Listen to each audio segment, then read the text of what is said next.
Right. Sip of juice. Let's go. The morning sun shining through the window wakes me up. Instinctively, I roll over and feel an empty space beside me. Oh no! Blink my eyes open, I see the absence of Kaori. She must already be up. What time is it? I check the time and it's before 8 AM. Kaori is not a morning person. I wonder where she could be. It doesn't seem like sleep will return to me anytime soon, so I decide to get up as well. I roll out of bed and get ready for the day. Once I freshen up, I decide to look for Kaori, obviously. I go downstairs and check the living room and kitchen, but I don't see her there. I'm about to return upstairs when I hear a faint noise in the room down the hall. Maybe that's her. Carefully, I inch closer. What the? Open the door. Whoa, it sounds like she's enjoying herself there. The door is partly open. I'm very tempted to take a look. Whew. Come on, sneak a peek, man! Gently, I creep the door open, and I'm welcomed by the most magnificent sight. Oh, you are correct, boy. This is magnificent. Kaori's back faces me, and she is bent forward on her hands and knees. Her head rises high as she arches her back, her spine curving delicately. She wears skin-tight yoga shorts, which emphasize the plush shape of her behind. I could get used to this view. Oh. And to the sounds. A floorboard creaks as I need to get a closer look. I freeze, but Kaori doesn't notice. She's wearing headphones. I think that those are earphones. Why am I saying that? Which block out her noises.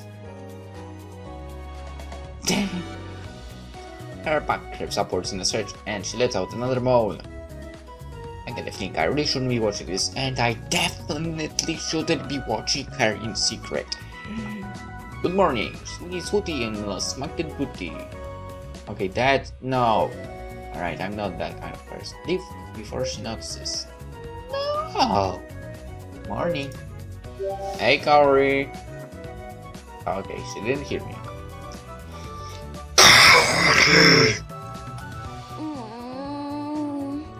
She continues searching, unable to hear me. Kaori!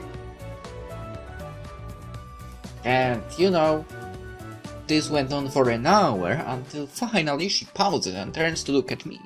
She blinks in surprise but smiles when she sees me. But then she freezes as she realizes what position she's in and that I've seen her in this compromising position.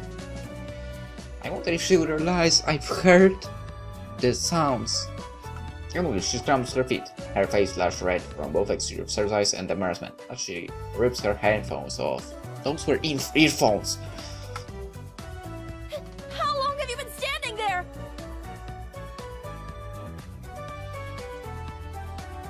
I don't know, 49 seconds maybe? I just got here.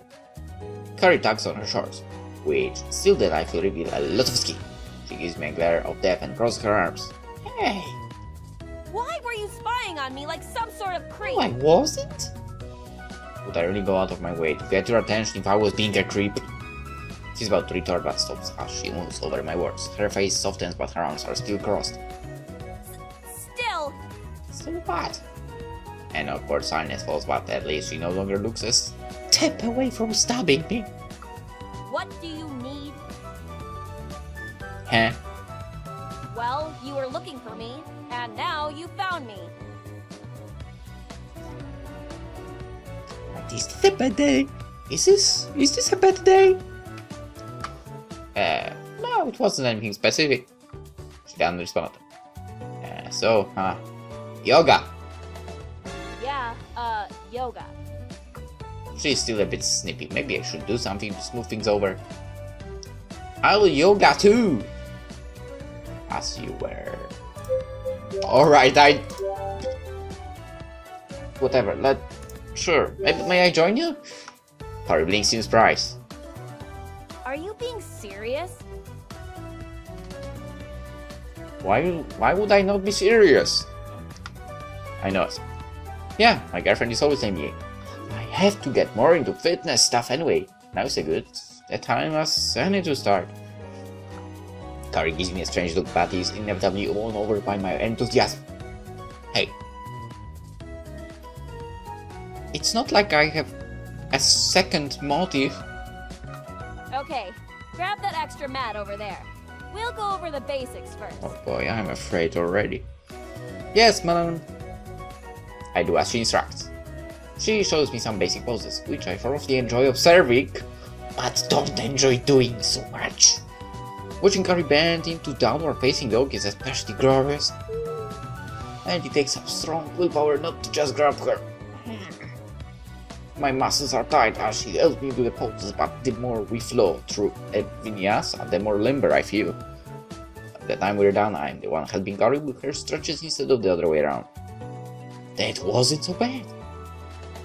I've been telling you that for a while. I mean, I don't think it's something I would choose to do on my own, but if it means I get to spend more time with you, then I would gladly do yoga every day! Kaori blushes and then looks away. Your health shouldn't be my responsibility. I laugh and wrap my arms around her. She gasps as I pull her close. I'm so lucky you care so much about my well-being. What would I do without you? Before she can respond, I plant a quick kiss on her lips. A smile softens her face and she pecks my cheek. Alright, I think it's time we wrap it up and shower. Oh. I look down at my clothes, smattered with sweat. The shower is absolutely in order. That sounds like a pretty good idea. We head back upstairs to the room. After we enter the room, Kaori puts a change of clothes onto the bed. I go shower first as Kaori's request. After I'm done, she goes. Well, it's not like I had some expectations. She glances at the time when she returns. We should head out soon if we want to reach the lodge at a normal hour. It might take a little bit to check in and get settled. What's a normal hour? Sure. We quickly pack up some clothes and nesties and then head out. We are ready to head out the door, so make sure to say a quick goodbye to her family first. Naomi drives us to the bus station, and we arrive only a few minutes before the next bus does. The journey there is uneventful. The countryside flies by in a white and green blur. Kaori's head drops to my shoulder as she falls asleep. I smile as I look at her hazel face, making sure not to disturb her. She wakes up when we arrive, and after a short taxi ride, we reach the hotel within the lodge grounds. Check-in is a breeze, and it isn't long before we're unpacking in our room. We made it!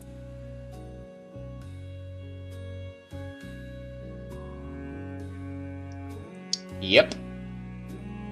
The room is modest and clean. A large king bed with crisp white sheets center the room. The bathroom has a sparkling clean tap, large enough for two. I make a mental note of that. It might be useful later. Kaori flips through the brochures she grabbed from the front desk. It looks like they list out the different activities the lodge offers.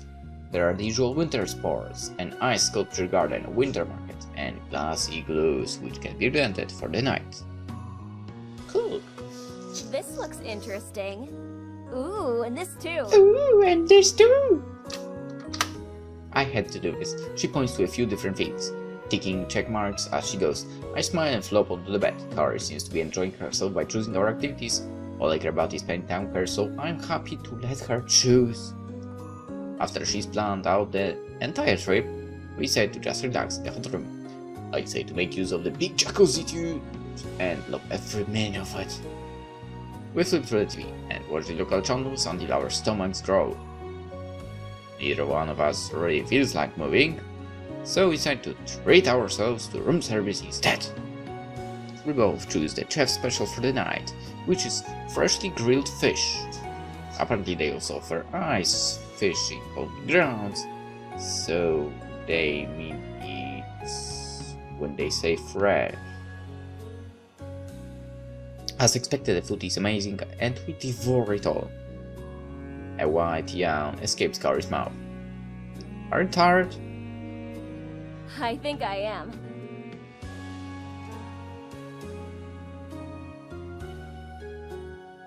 Right, if it wasn't Kaori, I would actually go, but you slept the entire road here. But to her I couldn't say that. I wouldn't be able to. Really? You slept the entire road over here. I actually said it.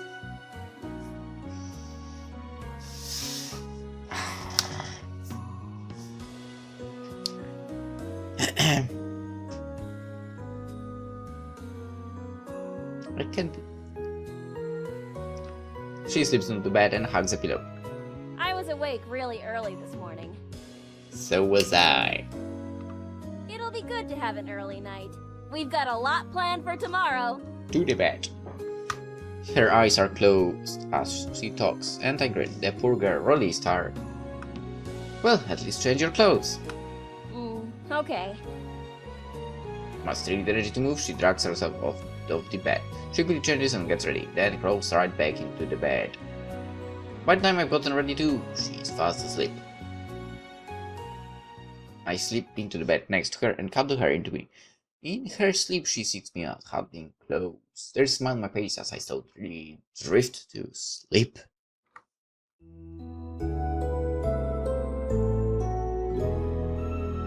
He's such a lucky bastard.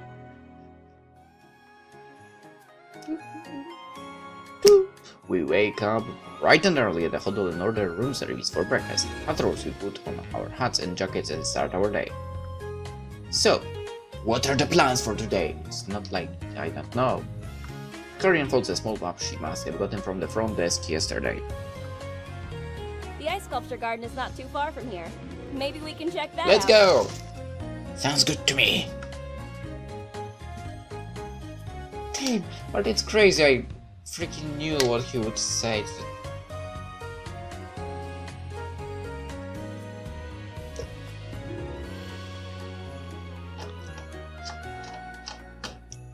I follow Kaori down a small path. It looks like she's leading me to some kind of winter garden. But I can see something shimmering from the distance. As we get closer, there seems to be some statues made out of glass? No, not glass. Ice. Oh, this is crazy! Hundreds of ice sculptures fill the area. Some are even taller than me. The sunlight filters through, causing them to shimmer like crystals. Kaori gasps. It's so cold here that her breath puffs in front of her like a dragon. This place is beautiful! I wonder if there's a competition. I'm not sure. It feels like I'm in some sort of outdoor museum. A few people trickle by, pausing to look at different sculptures. One of the sculptures catches my eye. It's an ice sculpture of a beautiful woman. How come I don't see it? She stands in the middle of the garden wearing a crown made of stars. And I go with the text. Huh, you're not even close to being a beauty as Kaori. Now that I'm up close, I can see the fine detail of her jewels and clothing. The sculptor was clearly talented. He somehow made it look as if her dress and hair are billowing in the wind. It's so lifelike and delicate for something so solid. Oh, hello. King alive. I look up to see an older-looking man. He's wearing the same uniform as the people who work at the hotel. He must be someone who looks after the garden. He notices us checking out the sculpture and smiles. The Ice Maiden caught your eye, I see. Ice Maiden? Oh, you don't know? Yeah, I do. He gestures to the mountains surrounding us. There's a legend surrounding this place. It all starts with this Ice Maiden. They make a new sculpture of her and put her in the center of this garden every year. I wouldn't know about the Ice Maiden of this area, but I know about the Ice Maiden. The Ice Maiden was the spirit of winter, and she fell in love with a poet named Sammy. Our Black Diamond Slope is named after him. Slope, you say? He gestures to the towering mountain on the edge of the grounds. He wrote about the beauty of winter, how the ice sparkled like crystals, and the soft, powdery snow coated the world in a peaceful blanket. The Ice Maiden felt how much he loved winter, how he loved her, and she felt just as much in love with him. Nice. Kaori's expression softens as she looks at the Ice Maiden. That's so romantic.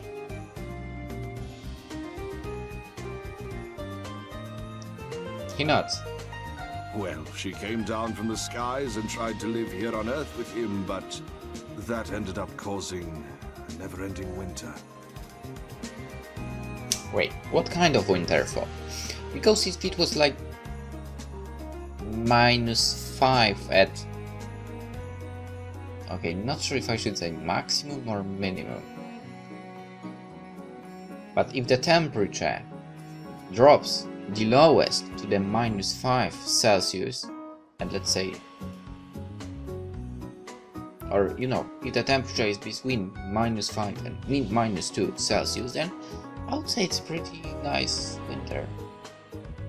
And a lot of snow, perfection. I could have such a winter all year long. Crops couldn't grow and people were starving. She had no choice but to return to the sky. But I knew it's possible to do this indoors, right?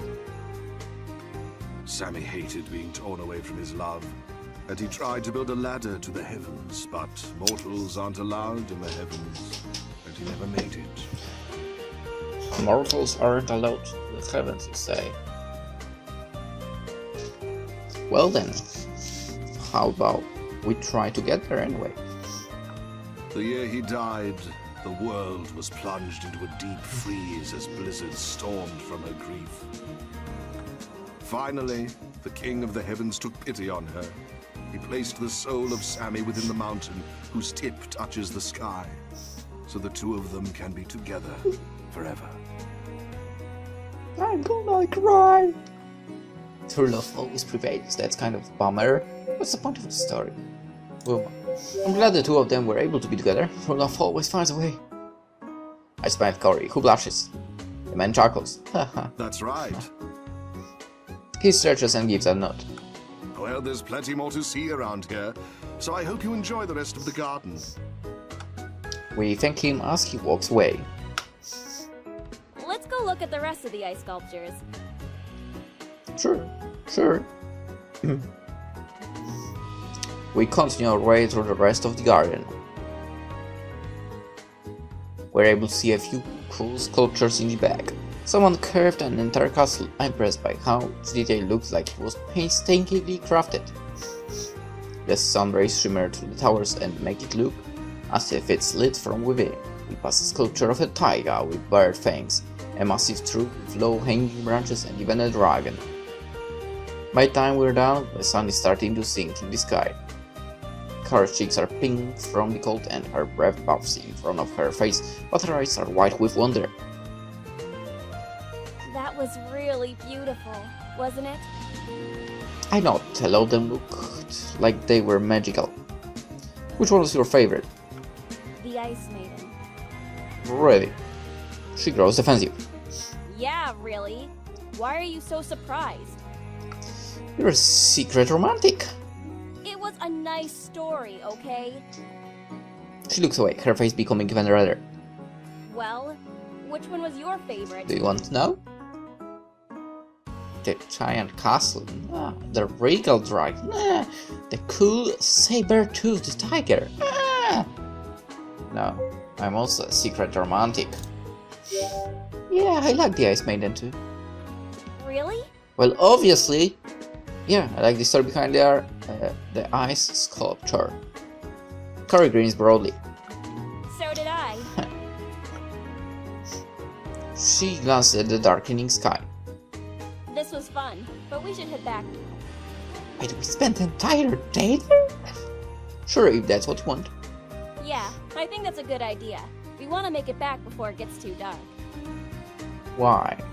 Is it dangerous here? True, I was ready for dinner by now anyway. We're about to head back, but Kaori leads me away from the hotel and deeper into the snowy woods. What are we doing? Wait, isn't the hotel the other way? Yes, but we aren't staying there tonight. What? What? I'm not prepared for camping. Where are we staying? She glances back at me and smiles. It's a surprise. This trip has just been surprise after surprise. I can't wait to find out what this next surprise is.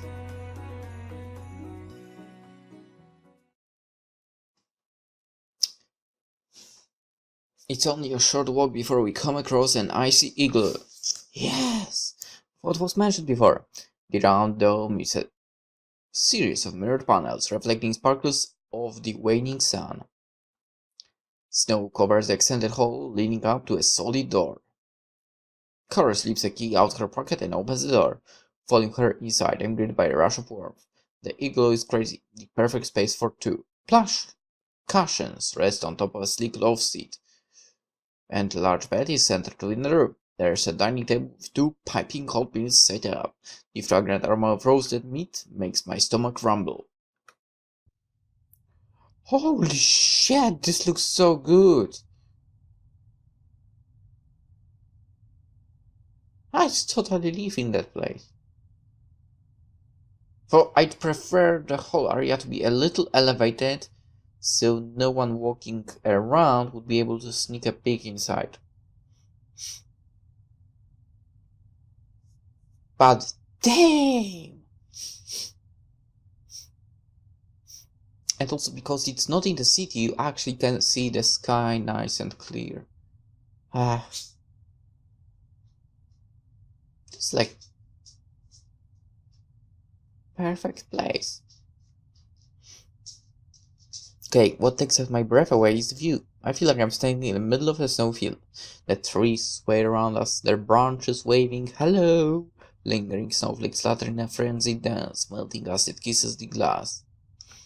The sun barely peaks above the horizon, the last rays faintly showing the snow with golden glitter. Wow. Kaori waits for my reaction. What do you think? Will I let me repeat myself? Wow. This view is amazing. Evergreen broadens. Isn't it? The brochure said the best view is at night, where it feels like you're camping within the comfort of the dome. I can't wait. My stomach grumbles again and I glance at the table. I hope that's for us. Yep. Let's eat before it gets cold. We subtly lean and get cleaned up. Then we sit down to eat. By the time we're done, the moon hangs high in the sky. What moon, Lynx? What moon? Moon! It's the moon! The moon hangs high in the sky. Kaori and I snuggle up on the couch. She rests her head on my shoulder as my arm wraps around her waist. Together we gaze at the stars all around us, tiny pinpricks of light which poke through the shroud of darkness. She pulls the fuzzy blanket over us, huddling closer to me. I wrap my other arm around her too as I listen to her breathing. 2 steaming mugs of hot chocolate rests on the end tables while we wait for it to cool. Alright, I'm gonna say it. This was already a perfect place, but you have hot chocolate as well there. You couldn't make it better. You couldn't.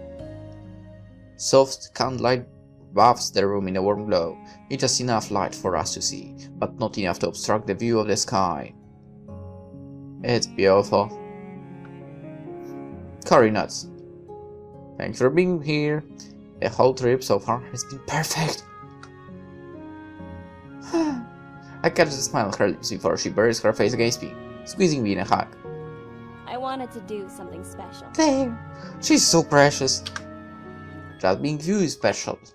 I have to up my game, constantly success.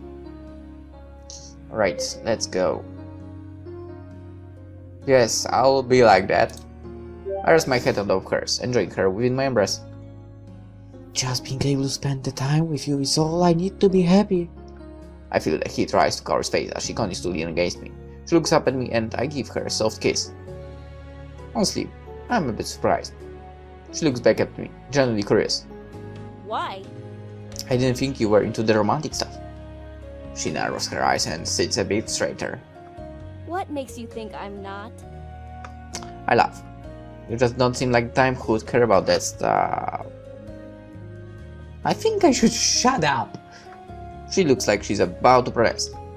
It's not a bad thing. It's like how I was surprised by how girly your room looks and that you were a ballerina. If I'd known you back then, I'd have never guessed you like ears.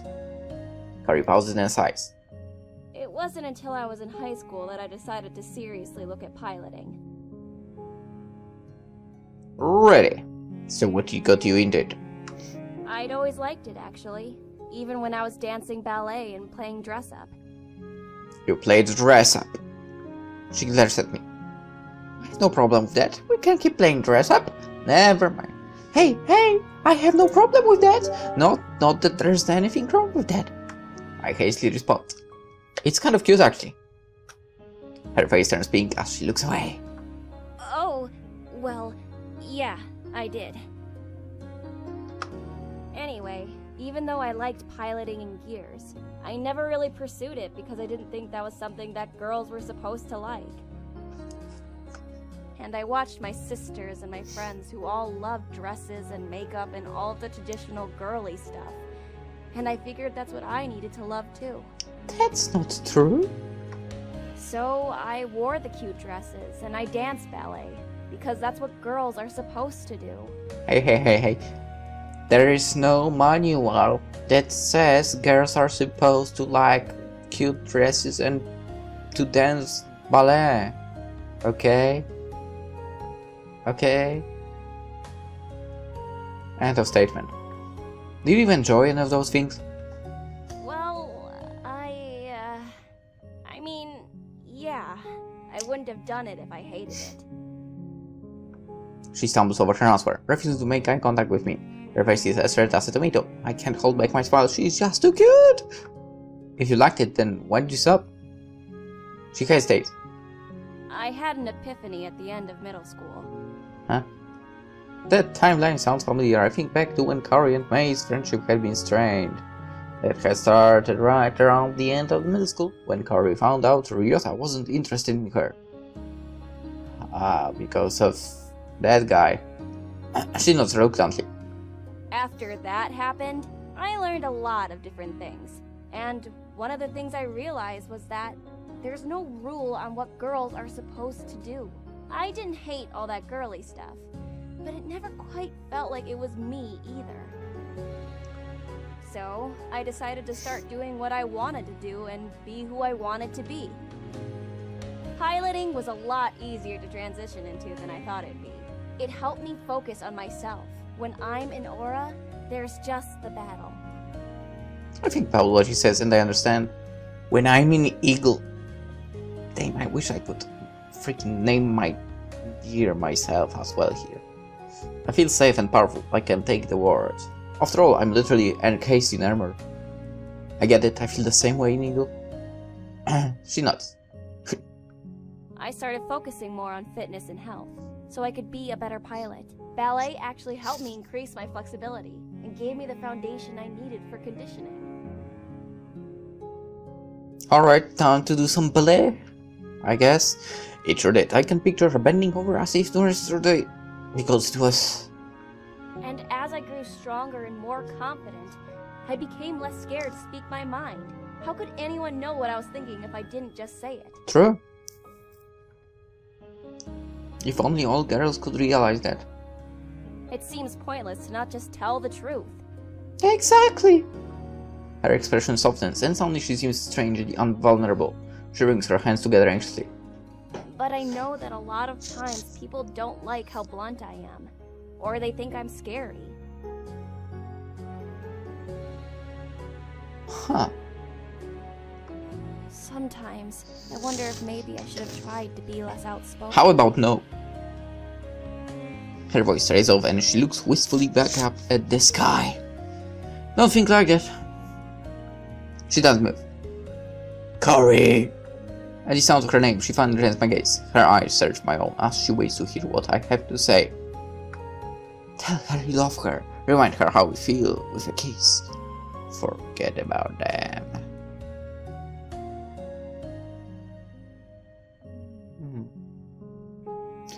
Alright, now that I think about it, Faye... did kiss in the game, but there was no first option. Like, he never said it in this game. Boom! Watching her second guess herself makes my heart twinge. This woman is both beautiful and smart. She's fiery yet cool. She's strong yet delicate. She's all these opposites that you'd never guess would go together. And that's what makes her so perfect. I love how outspoken you are. I love that you wear your heart on your sleeve. I don't understand what that means, but whatever. I love how much you care about your friends and family. I love that you could most definitely kick my ass, but most importantly, I love you. All of you. Kaori smiles gently at my words. She pulls me in and plants a soft kiss on my lips. That's how I feel about you too. Yes! Yes! Her words spark an electricity in my chest. Warmth blossoms in my heart and I pull her in for another kiss. She giggles as she falls into me. We spend the rest of the night entangled together underneath the silvery light of the moon. Our hot chocolates are long forgotten and as cold as the frozen landscape.